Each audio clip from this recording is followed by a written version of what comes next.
அவருக்கு எதற்காக ஸ்டாலின் என்ற பெயர் வைக்கப்பட்டது என்பதற்கு ஐயா ஸ்டாலின் அவர்கள் சொன்ன ஒரு செய்தி. ஒரு கூட்டத்தில் முதல்ல ஐயா துறன்னு பேர் வைக்க நினைச்சாங்க, அப்படி வைக்கல. அதுக்கு ஸ்டாலின் ஏன் பேர் வச்சாங்கன்னா, சென்னையில் இருக்கக்கூடிய மெரினா கடற்கரையிலே ஸ்டாலின் அவர்களுடைய ஒரு பொதுக்கூட்டம், நினைவேந்தல் பொதுக்கூட்டம் நடந்து கொண்டிருக்கிறது. இந்த ஸ்டாலின், ரஷ்ய ஸ்டாலினுடைய நினைவேந்தல் பொதுக்கூட்டம் நடந்து கொண்டிருக்கிறது. அப்படி நினைவேந்தல் பொதுக்கூட்டம் நடக்கும்போது ஒருத்தர் துண்டிச்சீட்டை கொண்டு வந்து கொடுக்கிறார். அப்பவும் துண்டிச்சீட்டு தான்.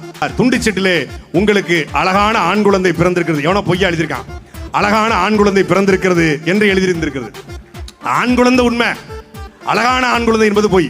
ரஷ்யாவுடைய ஸ்டாலின் இறந்தது 1953 மார்ச் 5. ஐயா ஸ்டாலின் பிறந்தது 1953 மார்ச் 1. மார்ச் 1 பிறந்த குழந்தைய மார்ச் 5 தான் அப்பனுக்கே சொல்றேன்னா, 5 நாள் ஐயா கருணாநிதி வீட்டுக்கு போகாம எங்க இருந்தாரு? இதை நான் சொல்லல, ஐயா ஸ்டாலின் சொல்ல. சம்பவம் ஒண்ணா